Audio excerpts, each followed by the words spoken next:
Hello everyone, welcome to my channel, and in this tutorial we are going to discuss how to back up the data in data warehousing.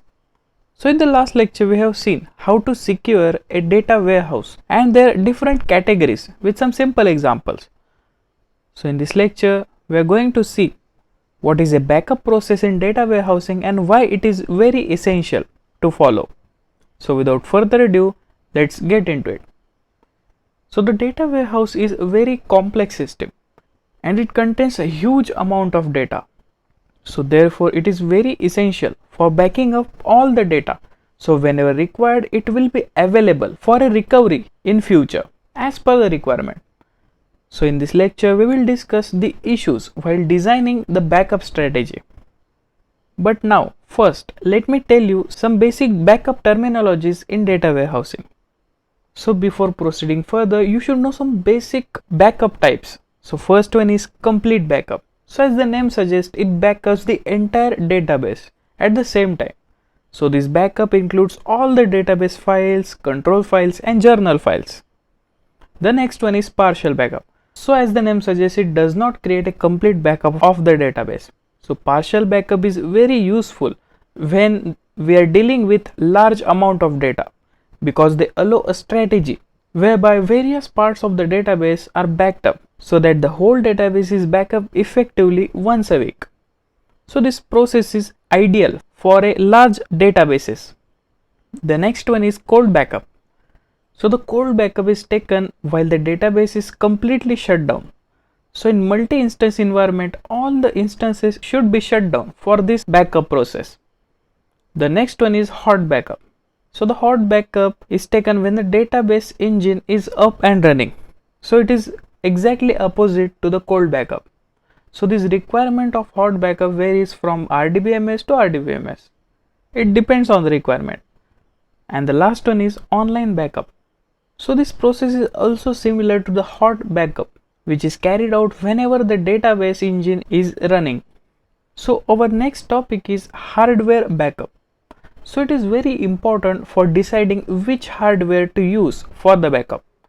So the speed of processing the backup and restore it depends on the hardware which is being used during the process.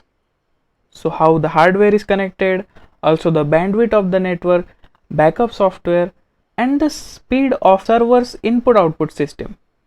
So now we will discuss some of the hardware choices that are available with their advantages and disadvantages. So these two choices are tape technology and disk backups. So first one we will see the tape technology. So the tape choices can be categorized as tape media, standalone tape drivers, tape stackers and tape silos. So first we will see the tape media. So there exist several varieties of tape media. So some standard tape medias are given here. So these are the different tape medias, their capacity along with their input and output rate in megabytes per second.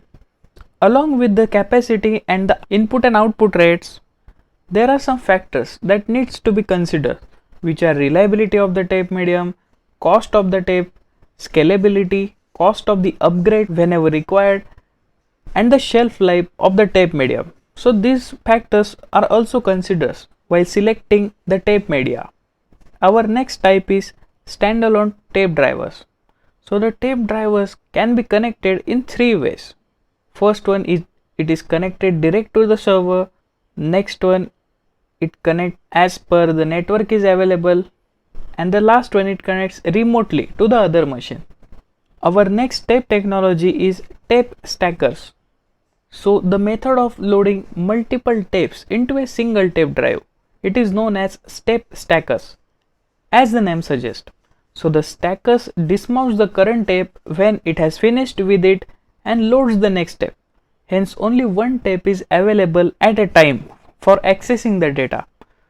So the price and the capabilities may vary, but the common ability is that they can perform unattended backups. So this is one ability of a tape stackers. And the last tape technology is tape silos.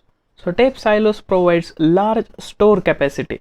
So whenever we are dealing with huge amount of data, we can select the tape silos. so they can store and manage thousands of tapes and integrate multiple tape drives.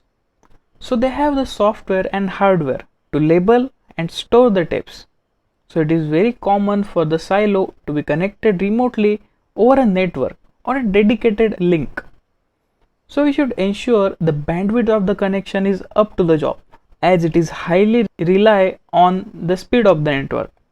Our next type of the hardware backup is disk backups.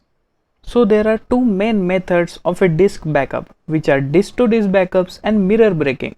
So we will discuss them in detail. So these methods are used in OLTP system. So what is OLTP? We have already seen in our previous lectures.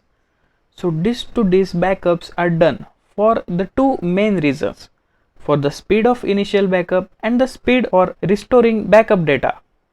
So backing up the data from disk to disk is very faster than to the tape. However, it is intermediate step of backup. Later the data is backed up on the tape. So the other advantage of disk to disk backups is that it gives you online copy of the latest backup. The next type is mirror breaking. So the idea is to have disks mirrored for resilience during the working day. So when the backup is required, one of the mirror set can be broken out. So this technique is variant of disk to disk backup. But you have to remember one thing clearly: the database may need to shut down to generate consistency of the backup. Our next topic is software backups. So there are software tools which are available which help in the backup process. So the software tools come as a package. These tools not only takes the backup, but they can effectively manage and control the backup strategy. So it is very vital part of backup process. So there are many software packages which are available in the market right now. So some of them are given here. So this is the package name and the vendor which provides these software backup packages. But there is some criteria for choosing these software packages that we will discuss now. So these are some criteria for choosing the software packages which are listed here, such as how scalable is the product, as well as what degree of parallelism is required, what performance is required, does it support easy access to the information, is the package is database aware, as well as what tape drive and tape media are supported by the package, and so on. So there are so many criteria we need to consider while choosing the appropriate software packages for your backup strategies. So I hope you got the clear idea how the backup process works in data warehousing and why it is such essential process while we are designing a data warehouse and using them for analysis purpose. And we have also seen the different backup processes as per the requirement of a data warehouse. So if you like this video, please subscribe to my channel and also ring the notification bell to get the latest updates. Thanks for watching.